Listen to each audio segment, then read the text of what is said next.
Hello everyone. Let us discuss about Dakes postulates. This is very commonly asked question in the examination. Usually they ask it for 5 marks. Actually, Dakes postulates is related to limitation of homeopathy. It has been written in the book Genius of Homeopathy, which is written by Stuart Close. The chapter is Scope of Homeopathy. So if you know the limitation, then automatically you know that apart from all these limitations, you have full scope of homeopathy. Right? Here we see that Stuart Close mentions about the exclusion method adopted by Dakes, which has been written in the book called Therapeutic Methods. He has modified the phrasing and applied it to similia. Now let's see one by one. Homeopathy relates primarily to no affection of health where the exciting cause of the disease is constantly present and operative. This is the first postulate and you are supposed to mention it as it is just to get full marks, right? So what does actually this mean is, see, when primarily means secondarily you can give homeopathic medicine whenever there is exciting cause constantly present or operative. Exciting cause means the cause which excites the disease. The exciting cause constantly operative, the meaning becomes it is a maintaining cause, right? As we see in pseudo-chronic diseases or as we see in any other maintaining cause. For example, if the person is working in a cotton factory and he's constantly suffering from respiratory illness and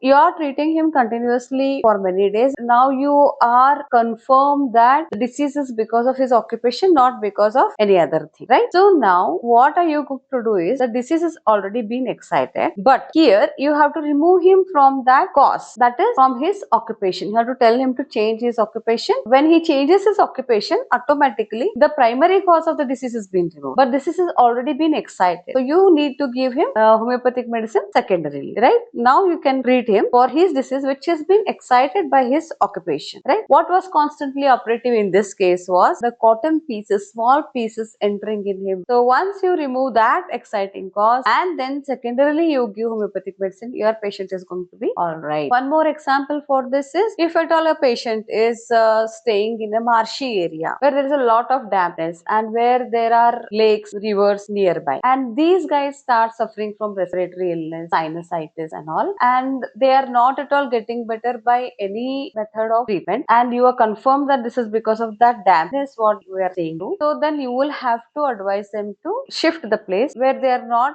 having dampness, and then you can treat their disease which was excited by that particular dampness. Here you see the dampness was a constant exciting cause for that particular person, and he will be all right with just by shifting his from that particular place. Now let's go to a second postulate. It relates primarily to no affections of health which will of themselves cease after removal of exciting cause by physical, chemical or hygienic measures. See, again you are going to write it as it is, right? Here primary causes are either physical or chemical, or there's a demand of hygienic measure. Hence you cannot treat this case on the primary basis. You can treat it for a secondary basis. For example, if at all a patient comes to you with a thorn prick or a big nail has entered in him, right? And what is the treatment? Primary treatment is you are going to remove it from that person. That is your primary aid, primary treatment, where you have removed it. So that was a physical thing which has entered the person and you have removed it. And then if there is a heavy bleeding, or if there is any chance of infection, or if there is any problem after removing that, removing itself is a primary treatment, and then whatever remains, for that you can give homeopathy remedy. Now let's come to a chemical affection. Suppose if at all a person has drunk acid, you are going to make him drink alkali and neutralizing that, rather than you are planning for giving some homeopathic medicine, right? So that is how you are neutralizing. So chemical is neutralized by chemical thing only, where that is the primary treatment, where you are trying to neutralize the bad effect of one chemical from the opposite action of one more chemical, right? You cannot treat homeopathically. Now after neutralizing it, if in case a patient develops any symptoms because of ingestion of the acid or anything, you can treat it homeopathically when the symptoms have been shown. Hygienic measures. I have seen a case where a patient had come with a lot of cracks on his heel, and because he was a labor class and he had no parents, no one was there to tell him to keep that area clean. So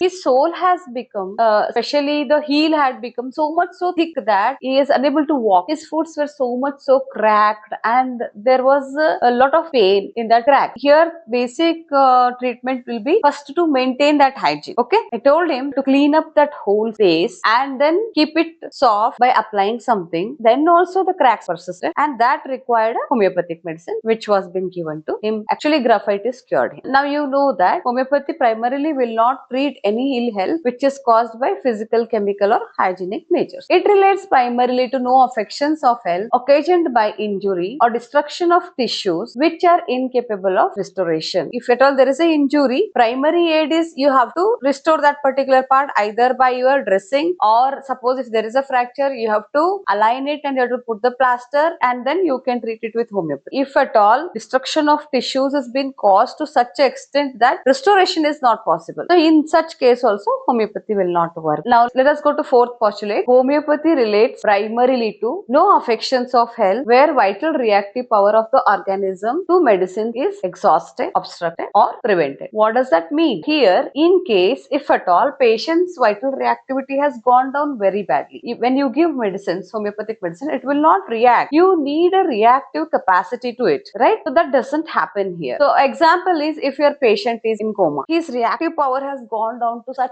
an extent that it is exhausted. Okay, he is unable to react. He cannot react. Then homeopathy will not work. Or else he has lost lot of fluid from his body, is exhausted like anything. Then you put the medicine, it will not work. It is been obstructed or prevented. Let us see the 67th aphorism, which I will be giving the link in the description box. There Hanuman talks where you require a antipathic mode of treatment to be given. That means definitely homeopathy doesn't work over here. So he talks of suspended animation, he talks of asphyxia, he talks of sudden accident where the vital reactive power of the organism is obstructed. You cannot give a medicine and you cannot wait for the medicine to act and get a miracle over there. You can go through 67th aphorism. You will get to know what does fourth postulate mean. Let us go to fifth postulate. Homeopathy relates to no affections of health, the symptomatic likeness of which not be perceptibly produced in the healthy organism by medical means, nor to the affections in which such symptoms are perceptible. Means if at all you get a patient where a cyanotic miasm is active, the patient develops everything so suddenly that the case has gone to his incurable stage. Till then he will not be aware of that particular thing that he is having that particular disease. Suddenly one day he will get to know that he has a tumor which has already reached such a degree. When pathology is more severe, symptoms starts reducing. Symptoms will be not available. There is no symptoms which are available for bringing up the similarity of the medicine, that is artificial disease to natural disease. Then that case becomes your limitation. You will not be able to help him out. Ken talks about the incurable cases and difficult cases. Those are the cases where symptoms are not available. The more symptoms are available, the more PQRS symptoms are available, more the modalities are available. It is very easy for us to treat the case. If at all symptoms are not available and suddenly patient comes and throws out the investigations in front of you, see, this is my disease and treat me. Could be he is not able to tell the symptoms, or could be you are unable to elicit the symptoms, or really there are no symptoms. Okay, anything it is, for that matter, that becomes a limitation of homeopathy. You must understand where you are going wrong. It is your duty to elicit proper symptoms from the patient. Or there is much more to talk about scope and limitation of homeopathy, but today we are limiting ourselves to only Dakes postulates. Let us discuss in detail in upcoming videos. Thank you.